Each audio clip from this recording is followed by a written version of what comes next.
Down through the ages, gospel, what? What did they say it was? You mean to tell me you don't know that good news?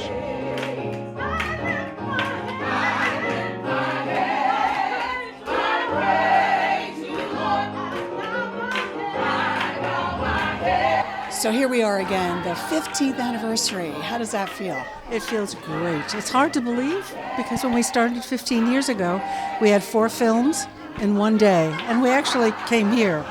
So this is like our home. So 15 years later, we're now 25 films, and we're also year-round. We do special screenings at the parish and at the Southampton Arts Center.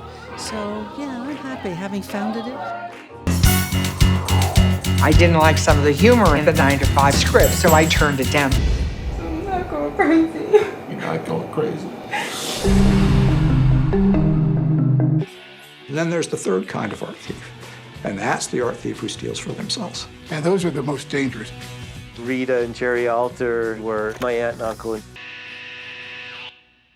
And some of the selections this year, the unique selection. Today is Say Amen Somebody, which is a 40th anniversary celebration of this film. And we have the New Life singers and Jeff Roberson here, and I think you interviewed him, to do a performance, a gospel performance.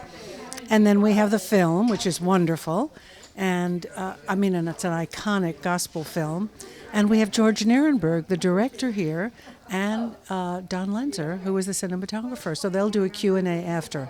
That every cameraman had a sound person, and there's 3 of them in the room, and yet it never seems like that there's any member of the audience that's distracted by the camera or by looking at this thing or looking at the wrong way, or the performers are looking at the camera in a way that they weren't looking at the audience. That was sort of natural. Yeah, please. Could I interject one thing?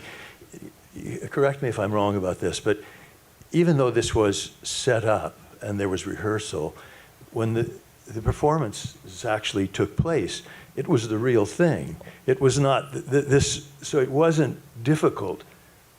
They were comfortable with George and they were comfortable with us, but they were possessed by the Spirit. Well, that's very clear. Yeah, so it didn't, George picked a great subject. Yes, help yourself. I feel like I can fly away. I forget I'm in the world sometimes. I just want to take off. Carrying the message in the song. Yes, indeed. And Lord have mercy. And you haven't been the same since. That's right. Have mercy. I know someone who has everything, and he is my everything, and I'm happy just to know that I'm his child. Well, anytime you're telling a good, honest story that brings joy to people, especially during this time, it's so relevant because people need to feel like they've got some spiritual meaning in life. They got to feel like there's some hope, despite all the obstacles. That's basically what the film is about. It's about people who faced the gravest of obstacles in trying to bring their music into the church, and how they succeeded despite all that. Do you think that preachers were receptive to gospel music when it was first coming out? Of course.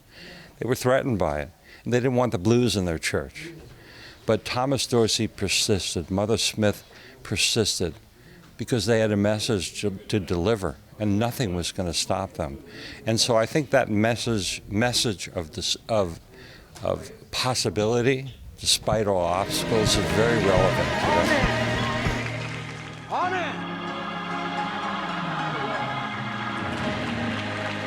Say amen, somebody.